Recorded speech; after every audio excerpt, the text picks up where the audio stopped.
I think the ayes have it, the ayes have it. Order, order. Order, Matt Weston to move the motion. If members could leave quietly, please.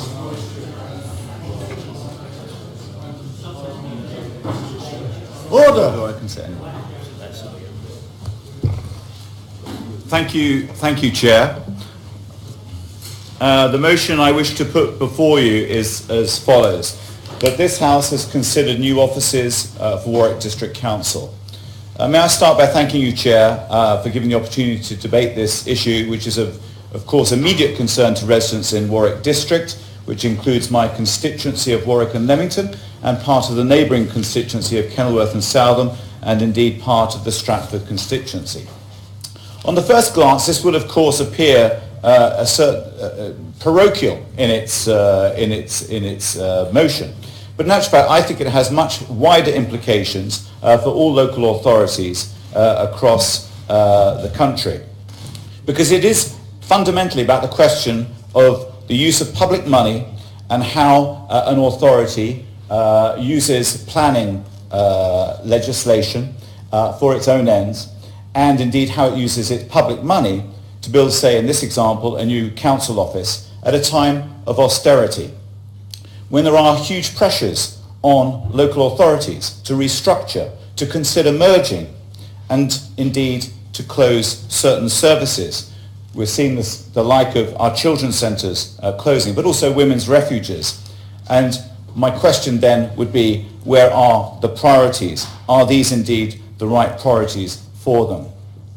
So the issue at hand is about the proposal for Warwick District Council to relocate from its current site near the centre of Leamington Town Centre to another site which it owns indeed in the town centre.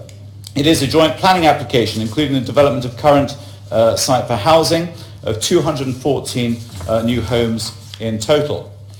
Together with the development of the offices at the Covent Garden site, it will incorporate a new multi-storey car park, replacing the existing car park that occupies that site. At last night's planning meeting, both applications were in actual fact approved. I do not agree, and the public do not agree with those approvals. Why are they building a new office in the first place? That has to be the first question. Yes, indeed. Perhaps it would be the case that what the council is seeking to do is to move to offices that are smaller, cheaper, more efficient, and therefore enable them to provide precisely the public services that no doubt his constituents and mine would want provided. Well, indeed, my honourable friend makes a fair point, and I think in these times when local authorities are restructuring under the pressures of budgetary restraint, that indeed could be an option. But there are other options, of course, which are moving into existing buildings that the authority already owns, which are vacant. So you're quite right to highlight that, and I will come on to develop that point. Indeed, how can a council, which is likely to impose a 3% council tax increase in April, alongside other council tax increases that will see perhaps a total rise of 7 to 8% for council taxpayers, justify using scarce resources to build itself a shiny new office when its sister county council has the necessary vacant space and is closing much valued children's centres, claiming that the buildings are not what councils should be doing, that they should be simply contracting out delivery services. The council's justifications include making the offices just 500 metres closer to the town centre, or that it might be more economic to run. They claim it will be cost neutral and perhaps save £300,000 a year. On recent experience of their projects on leisure centres, I think that would be far or wide of the mark. There are three main reasons here: the lack of provision for affordable housing so desperately needed in an area, a wrong priority at a time of austerity, and a disruption of car parking in Leamington Town Centre, and ultimately the viability of those town centre businesses. In essence, this is the wrong development at the wrong time in the wrong place. I want to just touch on the affordable home issue.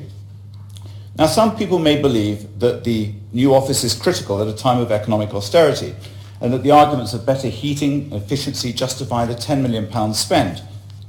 But then you discover that the council office project is being funded by the disposal of its site for the exclusive development of private housing. In fact, both planning applications for the Riverside House site and the Covent Garden site total over 200 dwellings, but none will be council, social or affordable. Zero council, zero social and zero affordable housing. Now remember, these two applications have been made by the council for the council. So what about the council's own policy? Its own policy, the policy it wrote itself and specifies in its own local plan that for 40% of properties on large new housing developments should be affordable housing. And to be clear, large as anything greater than 10. So I think both 170 and 44 on each site comfortably qualify. So it is clear that with these applications, indeed their now outline approval, the council is failing to meet its own standards for affordable housing that it places and seeks to place on other developers. What sort of precedent is that setting? Indeed, I will. I'm grateful. My little friend's making an excellent speech. Of course, the issue around the office is a local issue. The issue around the use of land for housing is a national issue.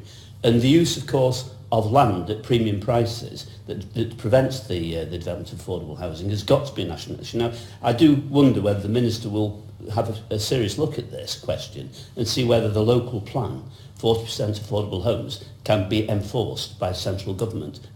We really need to think about that as a national public policy. Well, I thank my honourable friend for his intervention and the point he makes so well as ever. Indeed, this is an issue. So currently we find that in Warwick District, and I'm sure in other examples around the country, that only 27% of housing plans that have been approved are for affordable housing.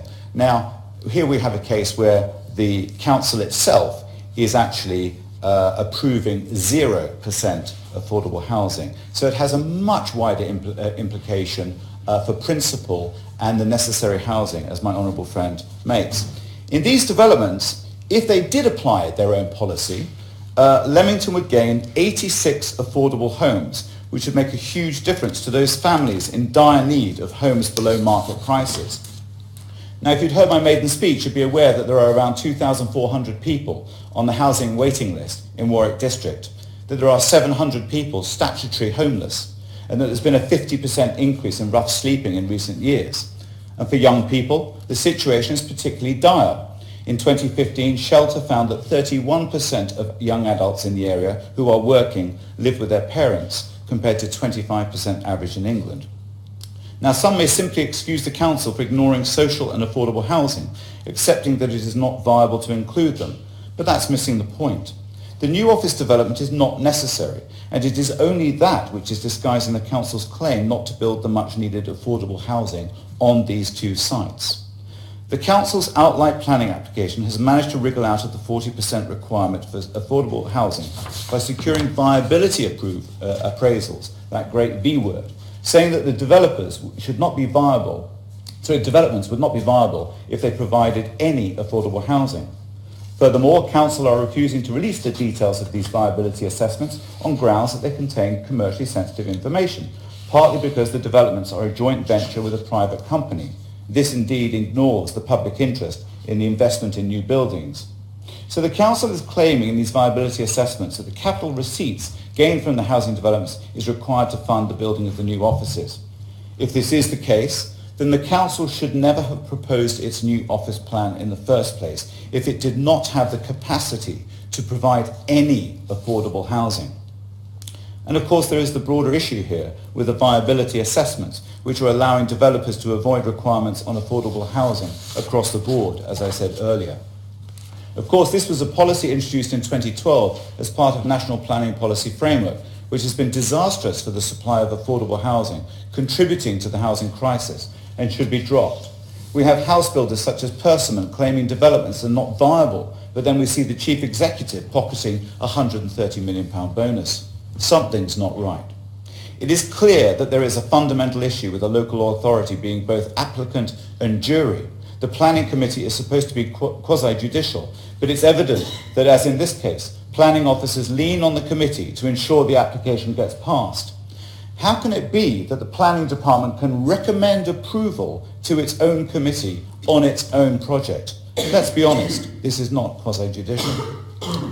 Third report of the Nolan Committee on Standards in Public Life, which advises the Prime Minister on standards that should be expected of those in public office, says, we have particular concerns about local authorities granting themselves planning permission, and we believe that there should be greater openness in the planning process.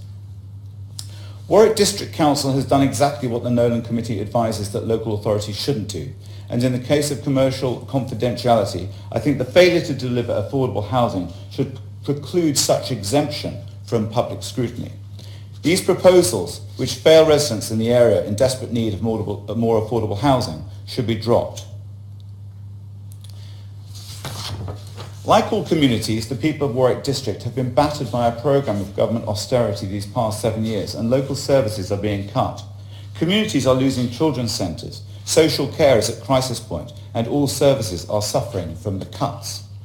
It is no wonder then that in such a challenging environment, many people tell me how surprised they are that the District Council is proposing to build a new office. Indeed I will. Fiscal environment. Surely, if this proposal, which he's referred to fairly, is intended to save £300,000 per year, it's precisely that's the reason the project should be pursued, because it's precisely that will enable more money to be spent upon the services that people want. My honourable friend makes a fair point, but I think his conclusion is wrong. There is a huge opportunity for all local authorities, and I think, dare I say, my honourable friend's own government previously proposed the one public estate. And that was a very genuine, sincere ambition of getting all authorities to get round the table and to review all their public assets and to decide how they can best be used for the future delivery of services. Now, this is an example where that has not happened, but if it had, and I proposed it as a one Warwickshire estate a couple of years ago, that this district council could indeed be using its existing assets or that of its sister councils, such as the county council. So I believe the council should be using any capital budgets to build much needed council housing to address the 2,400 long housing waiting list. Moving the council headquarters is not a priority for the people in my constituency or indeed in Kenilworth, and it should not be a priority for the council at this time.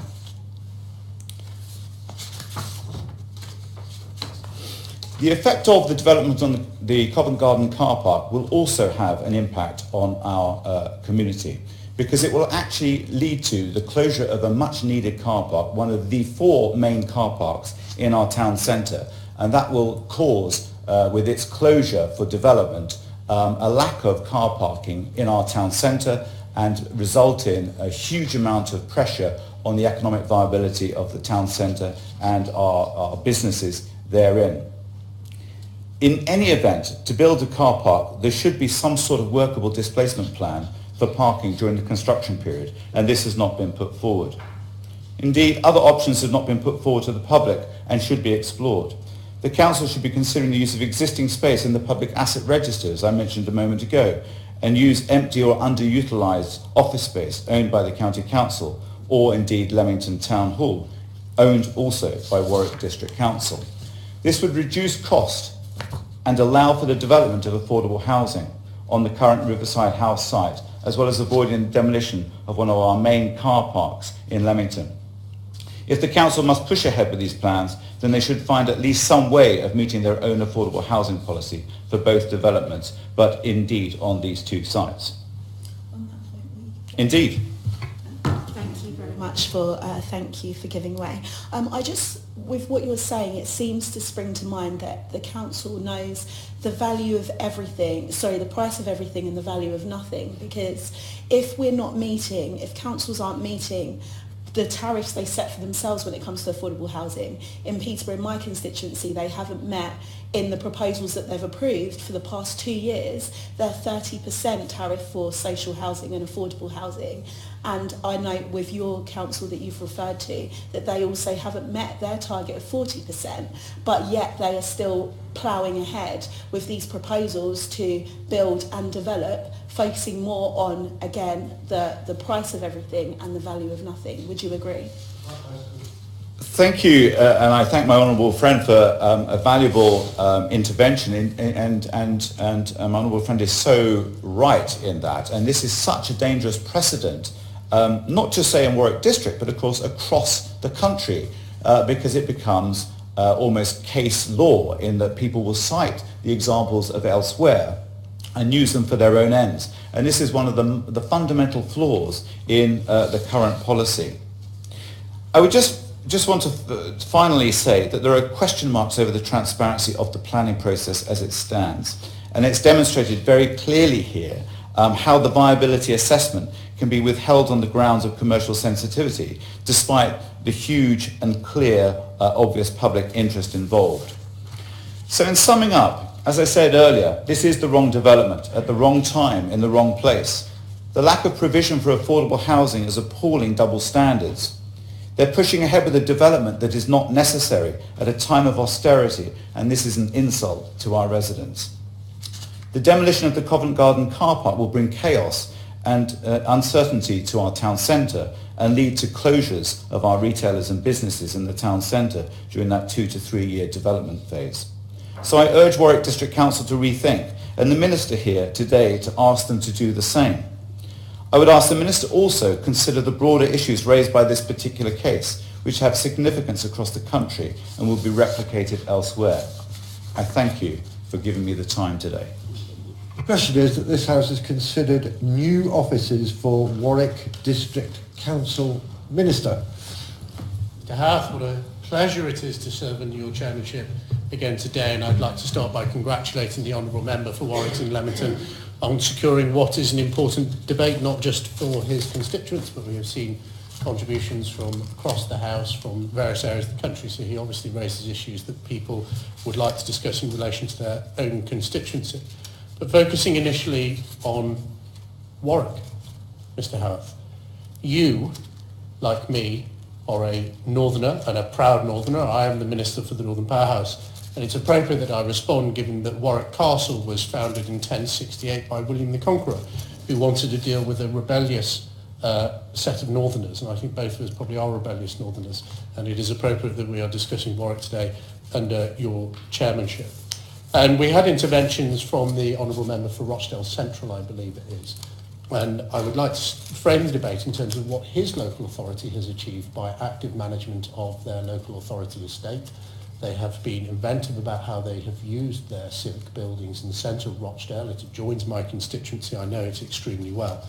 And they took a decision to move out of their iconic Grade 1 listed town hall, which is now used largely for civic and private events. That is a fantastic building, and it shows how with active planning, good local authorities can move officers to the betterment of the people they represent. Of course, the iconic Rochdale Town Hall was unfortunately one of Adolf Hitler's favourite buildings, and he told the Luftwaffe not to bomb it during the Second World War because he wanted to take it down brick by brick. But I think a better use of it at the moment, and move it to Germany, a better use of it at the moment, of course, could be to replace the chimes of the Elizabeth Tower, and particularly the bong of Big Ben, which we're all missing after it coming into use over Christmas and New Year. And I hope with me the Minister will continue to press the BBC on what is an important issue for the North of England. I wasn't surprised that this week, but I just endorsed very strongly what he says. Hearing the northern chimes of Rochdale Town Hall on the BBC would enlighten the world about the beauties of the north. We are as one on that, and bong is all I can say.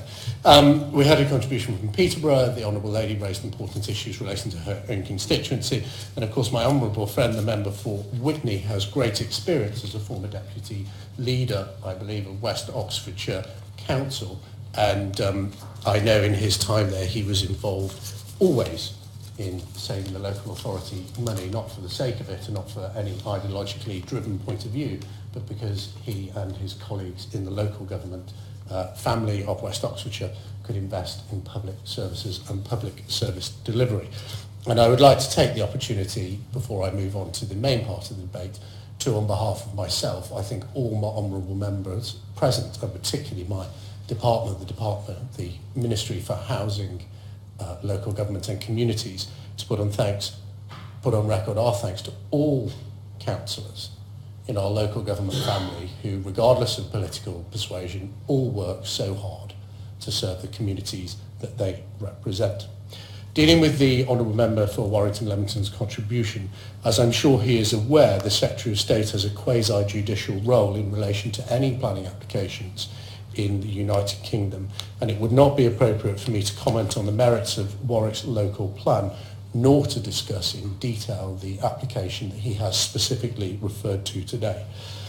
Equally, it would not be appropriate for me to comment on what is essentially a local decision for Warwick Council to relocate their offices.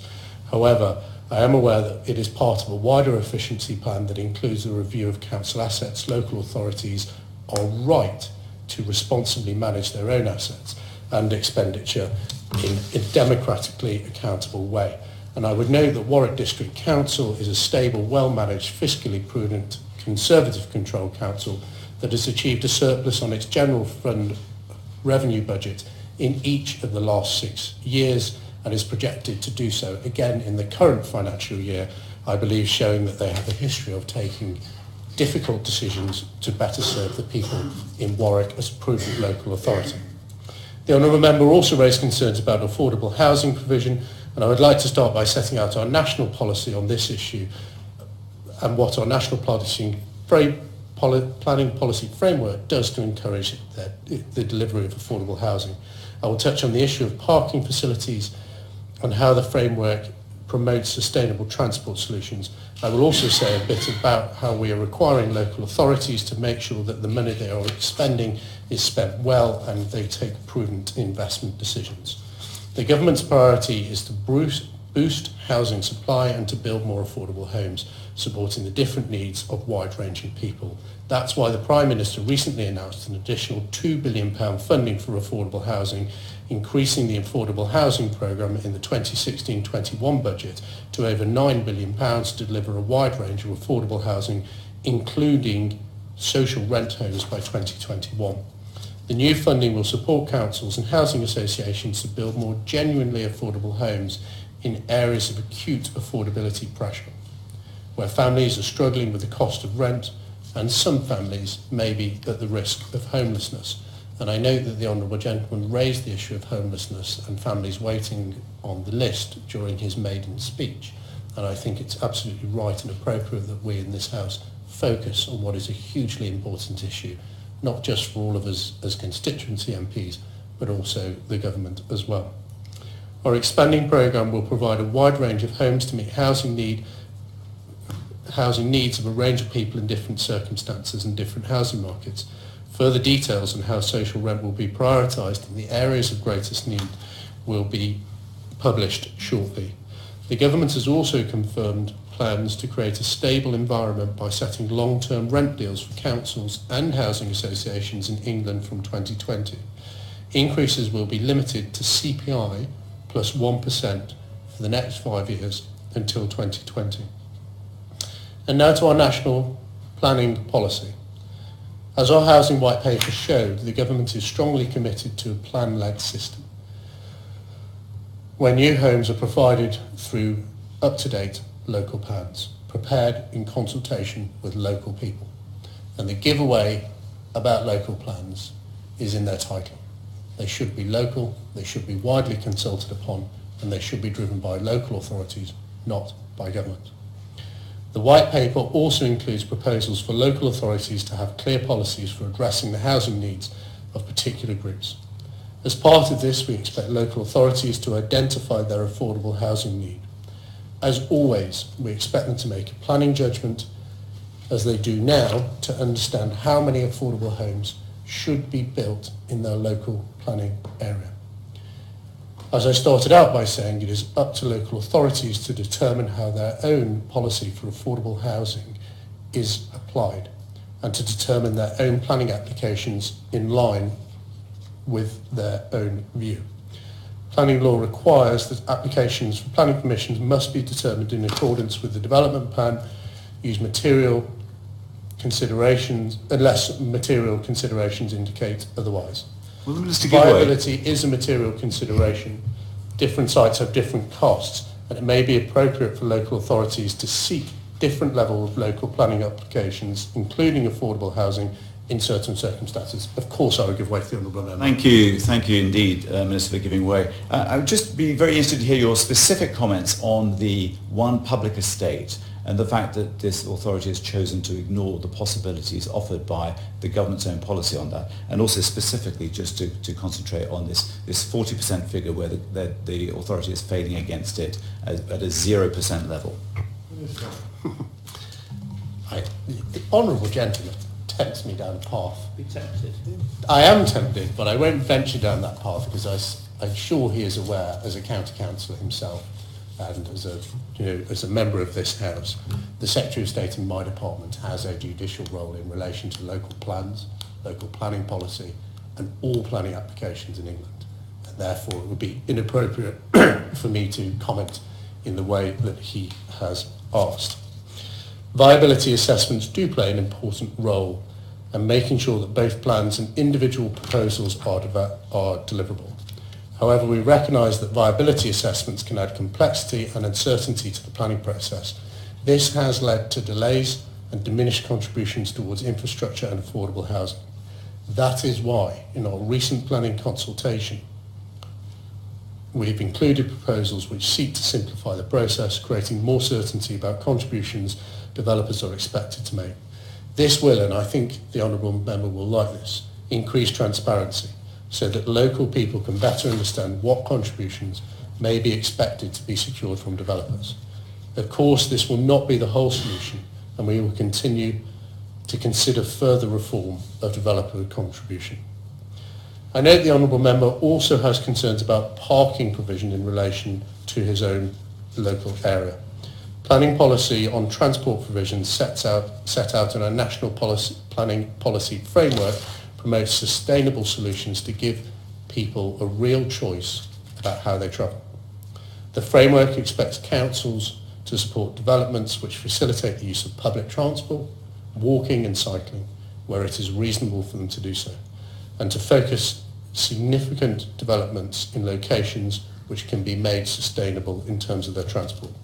Local authorities are expected to improve the quality of parking in town centres so that it is convenient, safe and secure.